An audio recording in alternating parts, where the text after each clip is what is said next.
19 दिसंबर को आपका विज्ञान विषय का अर्धवार्षिक परीक्षा का पेपर होने वाला है। यह एक आपका मॉडल पेपर रहेगा जिसमें आपको पूरा कंप्लीट करवाऊंगा और इसके एक एक क्वेश्चन को ना ध्यान से पढ़ लेना, क्योंकि बाद में पछताओगे। क्योंकि देखिए, इसको दिखाने का मकसद आपको केवल एक ही है, ताकि आपको अपने पेपर का पैटर्न पता चले, अपने पेपर के लेवल का पता चले और क्वेश्चन किस टाइप के आ रहे हैं ना, मतलब किसी से 26 तक पूरे के पूरे मैं आपको प्रश्नों के साथ आंसर भी कंप्लीट करवाऊंगा। तो वीडियो फुल वॉच कर लेना। देखिए, निर्देश आपको दिए गए, सभी प्रश्न हल करना अनिवार्य है। और दूसरा दिया है, यह केवल अभ्यास हेतु एक नमूना प्रश्न पत्र है ना, तो ये आपको ध्यान रखना है कि फर्स्ट नंबर का क्वेश्चन आपका दिया गया, अक्षय प्राकृतिक संसाधन। अक्षय का मतलब क्या होता है भैया? अक्षय मतलब होता है, मतलब कह लो अनलिमिटेड एक तरीके से, है ना, जो खत्म नहीं होता। क्या? खनिज। खनिज तो भाई खत्म हो जाएंगे। सूर्य का प्रकाश, हाँ यार, यही अनलिमिटेड चीज है, इसके लिए आपको ना पैसे देना है और एक प्रकार से प्राकृतिक भी है। और ये क्या? अक्षय है, जो खत्म नहीं हो सकता। कोयला भी खत्म हो जाएगा, पेट्रोल तो, अरे अरे यार, कितनी पेट्रोल की तंगी पड़ी हुई है। ये रहेगा आपका इसका आंसर, सूर्य का प्रकाश। देखिए, मैं यहाँ पे आंसर भी आपका लिखते जाऊंगा साथ में, ताकि आप लोग इसे याद कर सकें आसानी से, है ना। अपने प्रिय मित्र के साथ वीडियो को भेज देना, जो आपका खास दोस्त है ना, केवल उसी को वीडियो को भेज दो और किसी को नहीं भेजना यार, क्योंकि अपने दोस्त को भेजना जरूरी होता है ना। वो बोलेगा यार तूने भेजा है या नहीं, यार तैयारी नहीं करवाई। अगला क्वेश्चन है आपका, सेकंड नंबर है, एड्स किसी संक्रमित व्यक्ति से दूसरे स्वस्थ व्यक्ति में किसके जरिए फैल सकता है? तो पहला ऑप्शन दिया गया आपका, साथ भोजन करने से। तो भोजन करने से कुछ नहीं होता यार, बैठ के खा लो, खूब मजा आएगा। अगला है आपका, पीड़ित के द्वारा रक्तदान से। अगला है, साझे कंधे के प्रयोग से या मच्छर के काटने से। तो ऐसा कुछ नहीं है भाई, ये क्या रहेगा आपका, पीड़ित के द्वारा रक्तदान से। अगर देखिए किसी व्यक्ति को एड्स है ना, वो आपको ब्लड दे दे, है ना, किसी को ब्लड दे दे जिससे नहीं है, तो उसे क्या है, उसे भी हो जाएगा। तो इसका बी नंबर का ऑप्शन का राइट आंसर यहाँ पे आपका हो जाएगा, ये वाला। नेक्स्ट आपका क्वेश्चन आ जाता है, निम्नलिखित में से रबी फसल का सही युग्म कौन सा है? भाई रबी फसल का युग्म पूछा गया। रबी कौन सी फसलें होती हैं जो हमारी अभी बोई जा रही हैं? अभी रिसेंटली आपके जो खेतों में, आपको पता होगा अभी कौन सी फसल बोई जा रही है भैया? जल्दी से कमेंट बॉक्स में बताइए। गेहूं और चना बोए जा रहे हैं ना, और धान मक्का हो गए, कपास मूंग सोयाबीन मूंगफली, ये तो कब बोए जाते हैं? जब बरसात होती है। और रबी फसल कौन कहलाती है? जो अभी बोई जा रही है ना, नवंबर में दिसंबर में बोई जाती है ना। तो ये आपका गेहूं और चना इसका आंसर हो जाएगा। सी नंबर का ऑप्शन इसका राइट आंसर लगाइएगा, गेहूं। देखिए, इस तरीके से अच्छी राइटिंग में लिखोगे ना, तो एक भी नंबर आपका कट नहीं सकता है, बस आंसर आपका सही होना चाहिए। देखिए, ये रहेगा आपका। नेक्स्ट क्वेश्चन आ जाता है, द्विखंडन द्वारा जनन विधि पाई जाती है। देखो भैया, द्विखंडन की बात की जा रही है। द्विखंडन द्वारा जनन किसमें होता है? अमीबा में। देखो अमीबा, देखिए इस तरीके से होता है, ये अमीबा हो गया जैसे मान लो, है ना। अब इसमें द्विखंडन विधि होगी। कौन सी विधि होगी? द्विखंडन। देखो थोड़ा समझते जाओगे ना, तो समझ में अच्छे तरीके से आ गया ना, तो एग्जाम में बहुत अच्छा स्कोर करोगे, क्योंकि आप लोगों की है बोर्ड, तो अच्छे तरीके से पढ़ना पड़ेगा। अब ये देखिए, द्विखंडन का मतलब क्या होता है? ये दो भागों में टूट जाएगी। इस तरीके से ये है, इस तरीके से जाएगी, ये एक भाग में टूट गई और फिर एक भाग में और टूट गई। तो क्या है, दो भागों में बट गई। यही हमारा अमीबा में द्विखंडन हो जाता है। याद रखना इस चीज को, है ना। देखिए, हाइड्रा में किसके द्वारा जनन होता है? मुकुलन द्वारा, है ना। बडिंग, मुकुलन, याद रखना इस चीज को। ईस्ट में भी मुकुलन द्वारा होता है ना, इस चीज को। और मानव में लैंगिक प्रजनन होता है, याद रखना। नेक्स्ट हमारा आ जाता है, निम्न में से संपर्क बल है। भाई संपर्क बल कौन सा होता है भाई? पेशीय बल, चुंबकीय बल, या स्थिर विद्युत बल, या गुरुत्वाकर्षण बल? इसका आंसर याद रखना है आपको, पेशीय बल, है ना। देखिए, पेशीय बल इसका राइट आंसर है। आगे देख लेते हैं, आपके रिक्त स्थान आ जाते हैं। भैया चैनल को सब्सक्राइब नहीं कराया ना आप लोगों ने, कर लो यार, क्योंकि आपकी हेल्प ना, बोर्ड एग्जाम का टाइम टेबल आ चुका है, पता है आपको? बोर्ड का टाइम टेबल आ चुका है, मैं आपकी हेल्प करूंगा पूरी पूरी, है ना, तैयारी करवाऊंगा, तो सब्सक्राइब कर लो। देखिए, रिक्त स्थान 6 से 10 तक दिए गए हैं, एक एक मार्क्स के क्वेश्चन रहने वाले हैं, देख सकते हैं। और 6 नंबर का क्वेश्चन आपका कहता है कि जून से सितंबर माह तक खालिस्तान फसल की बुआई की जाती है। तो आप सभी को पता होगा कि खरीफ की फसल, अभी मैंने बताया यहाँ पे, ये धान मक्का की अभी जो रबी की हो रही है, अभी खरीफ की भाई, तो खरीफ की जून माह में होती है, जब बरसात के टाइम पे, अभी मैंने कहा था ना, खरीफ यहाँ पे उत्तर में लिख देना है इस तरीके से। बढ़िया अच्छी राइटिंग लिखना यार मेरे दोस्त। अगला है आपका, डेंगू के वायरस का वाहक खालिस्तान मच्छर है, तो कौन सा? मादा डेंगू का पूछा गया, सॉरी, यहाँ वो उस और किसी का होता है, एडीज मच्छर, इसका क्या है? एडीज, है ना, वाहक एडीज मच्छर। इसका आंसर आपको क्या रखना है? एडीज। चैनल को सब्सक्राइब कर लिया ना आपका। अगला है एलपीजी का पूरा नाम। भाई 8 number, very very most important, subscribe कर लो जल्दी। तो देखिए, एलपीजी का पूरा नाम होता है लिक्विड पेट्रोलियम गैस। देखिए किस तरीके से लिखना है, लिक्विड पेट्रोलियम गैस। देखिए इस तरीके से गैस लिख दीजिएगा भाई, कंप्लीट है आपका, है ना। एलपीजी इसे कहते हैं, इस तरीके से एलपीजी इसका जो है शॉर्ट फॉर्म होता है, इसको याद रखना। नेक्स्ट हमारा, अलैंगिक जनन में केवल खालिस्तान जनक शामिल होता है। तो क्या अलैंगिक में केवल एक जनक शामिल होता है? कौन? एक जनक। इसका आंसर इस तरीके से आप एक भी लिख सकते हो, है ना। तो यहाँ पर होता है हमारे 9 तक कंप्लीट। चलिए आगे के क्वेश्चन आपको दिखा देता हूँ, उससे पहले चैनल को सब्सक्राइब जरूर से कर लेना। देखिए 10 नंबर का प्रश्न कहता है, किसी वस्तु पर लगने वाले धक्के या खिंचाव को क्या कहते हैं? भाई सभी को पता है, बल कहते हैं, है ना। जब आप किसी वस्तु पर धक्का देते हो, बल धक्का देते हो, खिंचाव करते हो, उसको खींचते हो या धक्का देते हो, है ना, तो वो क्या कहलाता है? वो बल कहलाता है। देखिए थोड़ा सा मैं जूम कर देता हूँ ताकि आप लोगों को थोड़ा और क्लियर दिखने लगे, है ना। अब नहीं, थोड़ा कम करना पड़ेगा यार, ठीक नहीं दिखेगा नहीं तो। अरे यार थोड़ा रुकिएगा, है ना। ए अब ठीक दिख रहा है ना। देखिए इतने में क्लियर है आपको, है ना। अति लघुत्तरीय प्रश्न आ जाते हैं आपके 2-2 मार्क्स के, है ना। 2-2 नंबर के आपके यहाँ पे क्या आ जाते हैं? अति लघुत्तरीय प्रश्न 11 से 16 तक। देखिए एक एक के उत्तर याद कर लेना बच्चों। देखिए 11 नंबर का प्रश्न है आपका, खरपतवार से आप क्या समझते हैं? ये फसलों को किस प्रकार से हानि पहुंचाते हैं? खरपतवार भाई, जो हम फसल बोते हैं उसमें और जो कई सारे ऐसे जो पौधे उगाते हैं जो काम के ही नहीं है ना। तो देखिए खरपतवार क्या होता है, देखिए खेती में स्वयं उगने वाले अवांछनीय पौधे, है ना, जो मतलब हमने बोते ही नहीं हो, फसल को खराब करने के लिए हो जाते हैं, है ना, तो क्या कहलाते हैं, खरपतवार कहलाते हैं। आंसर को याद रखना, ये भूमि से जल तथा पोषक तत्व आदि ले लेते हैं तथा इस प्रकार फसली पौधों को जल तथा पोषक तत्व न मिलने के कारण उनकी वृद्धि कम हो जाती है और वे नष्ट हो जाते हैं, है ना, खरपतवार ये कहलाते हैं। इसको याद रखना, 11 का उत्तर हो गया, है ना, सब्सक्राइब कर लेना। देखिए अगला क्वेश्चन आपका आ जाता है यहाँ पे 12 नंबर का है, जंतुओं तथा पौधों में सूक्ष्म जीवों द्वारा होने वाली दो रोगों के नाम लिखिए, है ना, दो रोगों के नाम लिखना है, 2 नंबर में क्वेश्चन भैया, है ना। देखिए तो जंतुओं और पौधों की बात की जा रही है, इसका आंसर आपका ये रहेगा भैया, देखिए दिख रहा है ना, ठीक थे। 12 नंबर के प्रश्न का उत्तर रहेगा सूक्ष्म जीवों द्वारा जंतुओं में होने वाले रोग कौन से हैं, टाइफाइड हो गया, पोलियो, ये कैसे होते हैं, सूक्ष्म जीवों द्वारा होते हैं, है ना। सूक्ष्म जीवों द्वारा पौधों में कौन से रोग होते हैं, नींबू कैंकर हो गया ना, नींबू के पेड़ में नींबू कैंकर रोग हो जाता है। भिंडी के पेड़ में क्या हो जाता है, भिंडी की पीत है, पीली पीली भिंडी पड़ जाती है जब सूक्ष्म जीवों का उसमें रोग पड़ जाता है ना, इस चीज को याद रखना।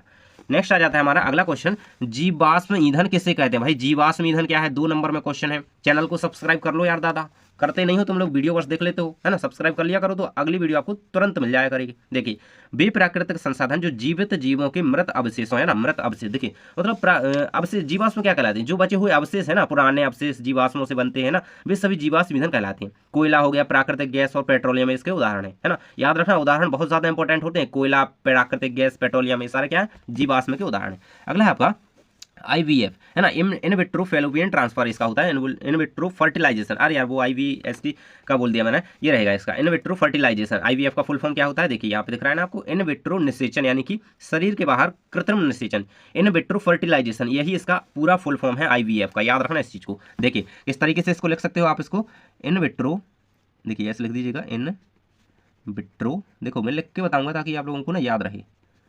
फर्टिलाइजेशन, इस चीज को याद रखना बिल्कुल से, है ना, बड़ी बनने वाला क्वेश्चन है। अगला है आपका 15 नंबर क्वेश्चन है कि आसुत जल में विद्युत का चालन क्यों नहीं होता है, कारण लिखिए। भाई विद्युत का चालन आसुत जल में क्यों नहीं होता, मतलब करंट क्यों नहीं लगता आसुत जल में, तो देखो ये रहेगा आपका आंसर, बिल्कुल से स्क्रीनशॉट ले लो। आसुत जल विद्युत का चालक नहीं होता क्योंकि आसुत जल लवणों से मुक्त होता है ना, उसमें क्या होते हैं, लवण नहीं पाए जाते हैं। देखिए अरे क्या हो गया, लवण नहीं पाए जाते हैं, है ना, आयन और लवणों की अनुपस्थिति के कारण क्या होता है, आसुत जल विद्युत का को चालक बना देता है इस तरीके से।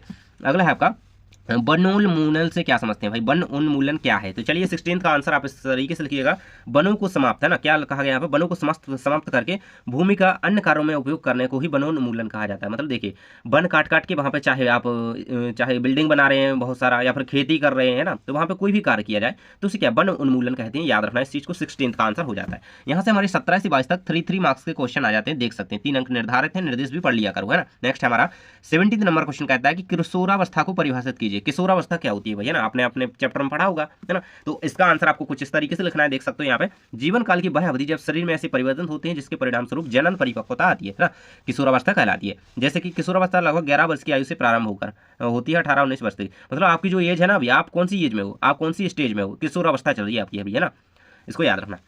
नेक्स्ट है आपका 18 नंबर, कैरम बोर्ड पर आप महीन पाउडर, भाई यार कैरम तो खेलते होगे, मुझे पता है कई लोग खेलते हैं, आप भाई पाउडर क्यों डालते हो, है ना, क्योंकि जो आपका वो स्ट्राइकर होता है ना, वो तेजी से खसके, इसके लिए ना कैरम बोर्ड पर हम महीन पाउडर घर्षण को कम करने के लिए, ताकि घिसे ना ज्यादा, वो सीधा सरकता हुआ बड़े चिकने हिट्स के साथ चला जाए, है ना, जिससे कि स्ट्राइकर तेजी से गति कर सके। भले साइंस की लैंग्वेज में लिखना आंसर, नहीं तो नंबर नहीं मिलेंगे। अगर है आपका घर में कौन से स्रोत ध्वनि प्रदूषण उत्पन्न कर सकते हैं, भाई टीवी चलाते हो ना, बहुत तेजी से मोबाइल के गाने बजाते हो ना, तो ये सारे क्या है, ध्वनि प्रदूषण, मतलब कौन कौन से आवाज करते हैं ना, जैसे आप मिक्सर चला रही है मम्मी, है ना, तो आवाज कर रहे हैं तो ध्वनि प्रदूषण हो रहा है, तो इस चीज को याद रखना, कौन कौन से हो सकते हैं, देखो ये सारी चीजें हो सकती हैं। घर में ऊंची आवाज में चलाए गए टेलीविजन, है ना, ट्रांजिस्टर, रेडियो, रसोई घर के कुछ उपकरण, है ना, कूलर हो सकता है ना, और वातानुकूलक हो सकते हैं, तो ये सारी चीजें क्या होती हैं, है ना, तो आप मिक्सी भी इसमें याद रख सकते हैं, है ना, मिक्सर ग्राइंडर, आप मोबाइल भी लिख सकते हैं, टेलीविजन, ये सारी तो आवाजें करते हैं यार।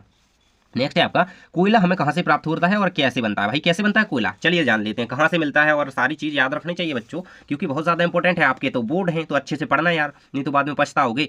चैनल को इसलिए मैं कह रहा हूँ कि सब्सक्राइब कर लो। देखिए कोयला हमें जमीन के अंदर से प्राप्त होता है, बाढ़ जैसे प्राकृतिक प्रक्रमों के कारण वन मृदा के नीचे दब जाता है ना, इनके ऊपर मृदा जम जाने के कारण संपीड़ित हो जाते हैं, जैसे जैसे ये गहरे होते जाते हैं उनका ताप भी बढ़ता जाता है, जैसे जैसे कोयला धंसता जाएगा धरती में, जैसे जैसे हम धरती में नीचे जाएंगे ना, हमारा ताप भी बढ़ता जाएगा, धरती का तापमान बढ़ेगा, तो फिर हम वहाँ पे जाने में असक्षम भी हो सकते हैं। ये सारा कुछ आंसर आपको याद कर लेना है, इसका आंसर कंप्लीट है। नेक्स्ट आपका क्वेश्चन आ जाता है ऐसे दो उदाहरण भाई, कोई दो उदाहरण आपको लिखना है ऐसे जिसमें लगाए गए बल द्वारा वस्तु की आकृति में परिवर्तन हो जाए, है ना। वस्तु मतलब कोई भी वस्तु रखी है भाई, उसको आपको दो उदाहरण देना है। जैसे देखिए एक रबड़ की गेंद रखी है, उसको हमने दोनों हाथों से दबा दिया, है ना, या फिर खसका दिया एक तरीके से, है ना, फेंक दिया फिर, तो उसकी चेंज हो जाएगी ना अवस्था।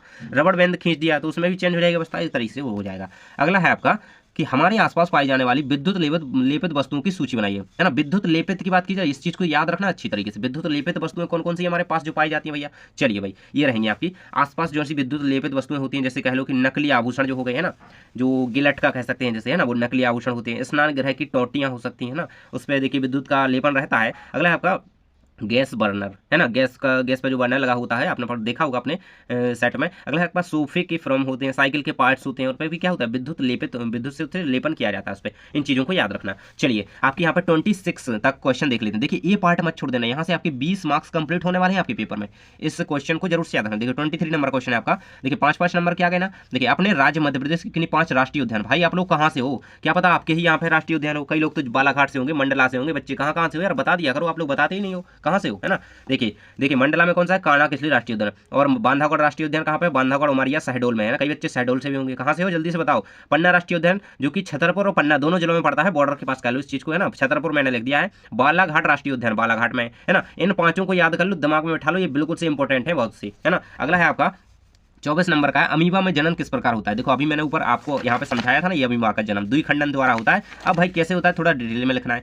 क्या आप उनके प्रजनन करने के ढंग के विषय में जानते हैं, क्या भाई जानते हो तुम, तो चलिए मैं बता देता हूँ, कह दो कि हाँ हम जानते हैं। अगर आप नहीं भी जानते हो तो लो भाई जान लो, ये रहेगा, जान जाओ इस चीज़ को। हाँ हम उनके प्रजनन के ढंग के विषय में जानते हैं। अमीबा में अलैंगिक जनन होता है, और जिसमें अमीबा में द्विखंडन विधि, अभी हमने पढ़ा था ना, द्विखंडन विधि से प्रजनन होता है। तो इसको कंप्लीट कर लेना, 2 भागों में टूट जाता है एक से, है ना, याद कर लेना इसको। नेक्स्ट आपका आ जाता है 25 नंबर क्वेश्चन भाई, पादप कोशिका एवं जंतु कोशिका में 4 अंतर लिखे। भाई आने वाला है, इनका चित्र भी सीख लेना, बोर्ड में चित्र आएगा, बोर्ड में क्या आएगा आपका, इसका चित्र आएगा। और अभी इसमें अंतर कर लेते हैं हम, है ना। तो चैनल को भाई सब्सक्राइब कर लो, क्योंकि बोर्ड तक मैं आपको इस तैयारी करवाने वाला हूं मेरे प्यारे बच्चों। देखिए ये 25 का आंसर आपका रहेगा पादप कोशिका जंतु कोशिका, एक तरफ पादप। इसी तरीके से देखो सारणी बना करके उत्तर लिखोगे ना भाई, एक नंबर आपका क्वेश्चन लिखा हुआ दिखेगा, और नंबर आपको भर भर के मिलेंगे। देखो कोशिका भित्ति जो है, पादप कोशिका में क्या होता है, कोशिका भित्ति पाई जाती है। जंतु कोशिका में कोशिका भित्ति अनुपस्थित यानी कि नहीं पाई जाती है। इसमें क्या प्लास्टिड जैसे कि क्लोरोप्लास्ट हो गया, है ना। इसमें क्या है, पादपों में क्लोरोप्लास्ट पाई जाती है, लाजमी सी बात है भाई, तो पाई जाते हैं। और जंतु में क्या होते हैं, प्लास्टिड नहीं पाए जाते हैं।